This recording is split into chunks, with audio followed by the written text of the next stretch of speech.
नमः हरे हराय नमः।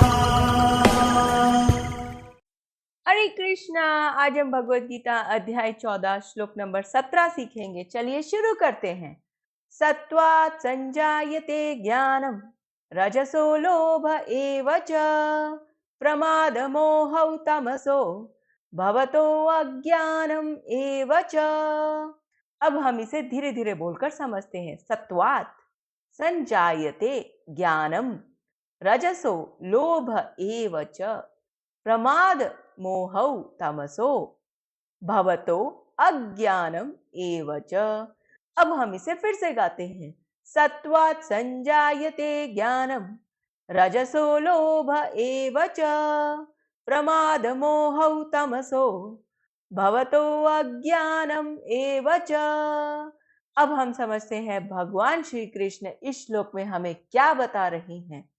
सतोगुण से वास्तविक ज्ञान उत्पन्न होता है, रजोगुण से लोभ उत्पन्न होता है और तमोगुण से अज्ञान, प्रमाद और मोह उत्पन्न होते हैं। हरे कृष्णा। चलिए अब हम महाप्रेम प्रभु जी से इस श्लोक के बारे में और अच्छे से समझते हैं। हरे कृष्णा जी।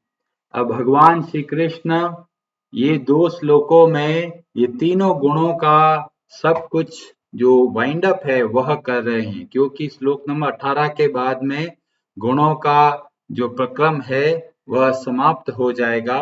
उसके बाद आरंभ होगा जो गुणों से परे हैं वो क्या होते हैं, वो कैसे होते हैं, उनका आचरण कैसा होता है। तो श्लोक नंबर 17 में बहुत बहुत महत्वपूर्ण बात बताई गई। सत्वात् संजायते ज्ञानम। कई लोग सोचते हैं अरे किताबों से ज्ञान मिलेगा, भगवत गीता उठाया और पढ़ लिया, आ गया जी हमको भगवत गीता।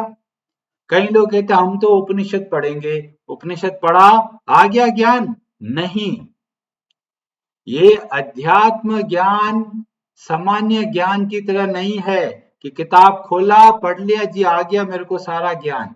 यहाँ पर बताया गया है वास्तव में ज्ञान कब प्रकट होता है। सत्वात् संजायते ज्ञानम। जब हमारा आचरण उत्तम होगा तब हमें ज्ञान प्राप्त होगा। बहुत लोग पढ़े लिखे तो बहुत होते हैं पर वास्तव में वे ज्ञानी नहीं होते। क्यों?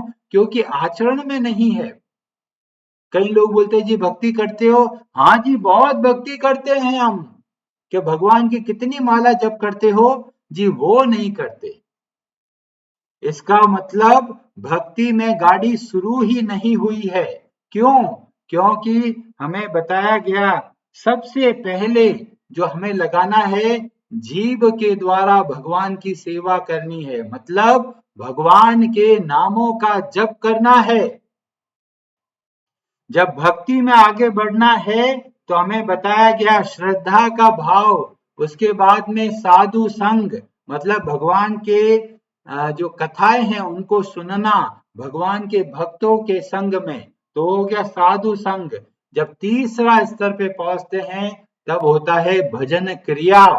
भजन क्रिया करना बहुत जरूरी है। बहुत सारी माताएं हैं खूब सारी कथाएं सुनते हैं पर ना आचरण में बदलाव है ना विचारों में बदलाव है। ऐसे व्यक्ति के हृदय में ज्ञान प्रकट नहीं होता। इसीलिए रावण को हम लोग ज्ञानी नहीं बोलते, भगवान उसको ज्ञानी नहीं बोलते। भले ही इसको बहुत सारी बातें पता है पर आचरण खराब है, और जब आचरण खराब है तो ऐसा व्यक्ति ज्ञानी नहीं कहला सकता। ज्ञान वास्तव में कैसे आता है? गुणों के द्वारा। हमारा चरित्र कैसा है, हम क्या विचारधारा रखते हैं। अब कई लोग बोलते हैं अरे जी स्कूल में मॉरल एजुकेशन पढ़ाते हैं ना, वहां पर सारे गुण बताते हैं हम। तो बोलते हैं ऐसे बताने से गुण नहीं प्रकट होते। तो गुण कैसे आते हैं? बहुत बड़ा रहस्य है, लोगों को पता ही नहीं सद्गुण कैसे आते हैं। और भागवतम इसका उत्तर देता है। भागवतम बताते हैं, और ये प्रहलाद महाराज बोल रहे हैं। ये कौन है? ये है महाजन। 12 महाजनों में प्रहलाद महाराज का बहुत अद्भुत स्थान है।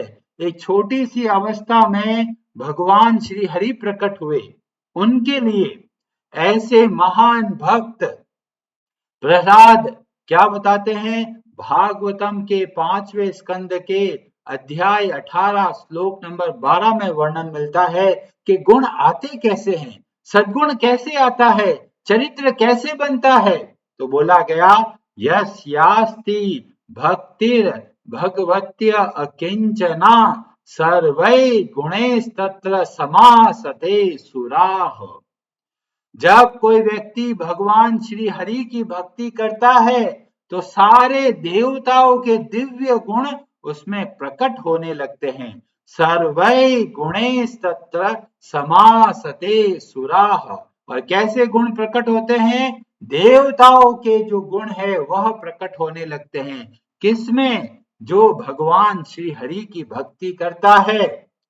और जो लोग बोलते हैं अरे जी बहुत अच्छे आदमी है पर भगत नहीं है, तो बोला गया हराव अभक्तस्य। जो भगवान हरि के भक्त नहीं है वो क्या है? कुतो महद गुणा। उनमें कोई महान गुण नहीं है। क्यों महान गुण नहीं है? क्योंकि मनोरथेन असति धावतो बहि। अपने मन के घोड़े पे बैठ के भाग रहे हैं। कोई सोचता है मैं ऐसा करूंगा, कोई सोचता है मैं ऐसा करूंगा, और इस तरह से उनको लगता है मैं बहुत अच्छा आदमी हूं, पर वास्तव में प्रहलाद महाराज की दृष्टि में वो अच्छे आदमी नहीं है। क्यों? क्योंकि वो भूल ही गए कि ये सब चीजें किसने दी है आपको। ये हवा, ये पानी, रहने का स्थान, भोजन, शरीर की शक्ति, बुद्धि, ये कहां से आया है? क्या हमने बनाया है? तो जब हम समझेंगे ये सब किसी ने दिया है तो हमें उनके प्रति कृतज्ञता होनी चाहिए, और उस कृतज्ञता को बोलते हैं भक्ति।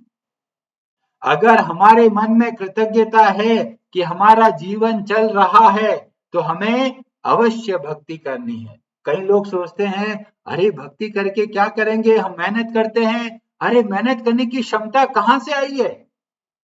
बुद्धि की क्षमता कहां से आई है? क्या आपने बनाया है बुद्धि को? नहीं। फिर कम से कम कृतज्ञता तो रखिए उन लोगों के प्रति जिन्होंने आपको ये गुण दिए।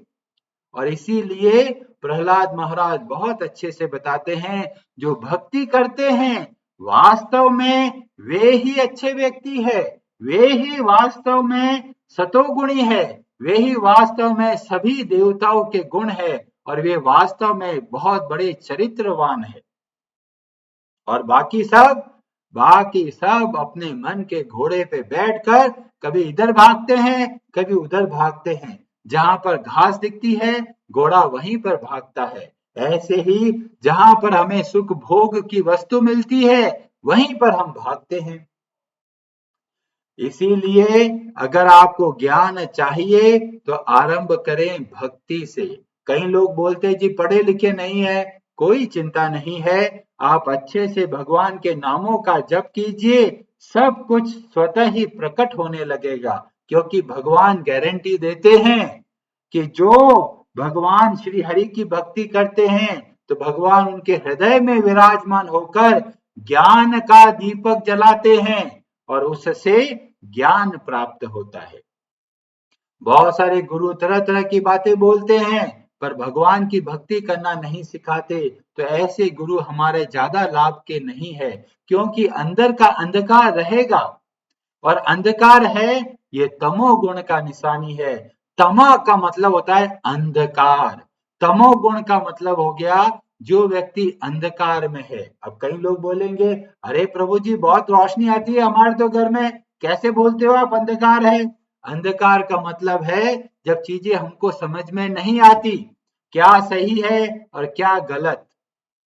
जब ये बातें समझ में आने लगे तो समझ लीजिए ज्ञान का प्रकाश आ रहा है। कई लोग बहुत घमंडी होते हैं, सोचते हैं अरे हमारे पास बहुत पैसा है, बहुत बड़ा परिवार है, बहुत शक्तिशाली हैं। तो शास्त्र बोलते हैं अरे उम्र कितनी है? 100 वर्ष। ब्रह्मा जी की आयु है 311 लाख करोड़ वर्ष।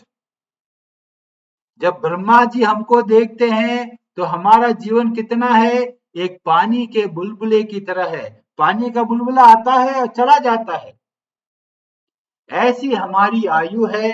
और हम सोचते हैं हम बड़े बुद्धिमान हैं, हम बड़े सुंदर हैं, हम बड़े ज्ञानवान हैं।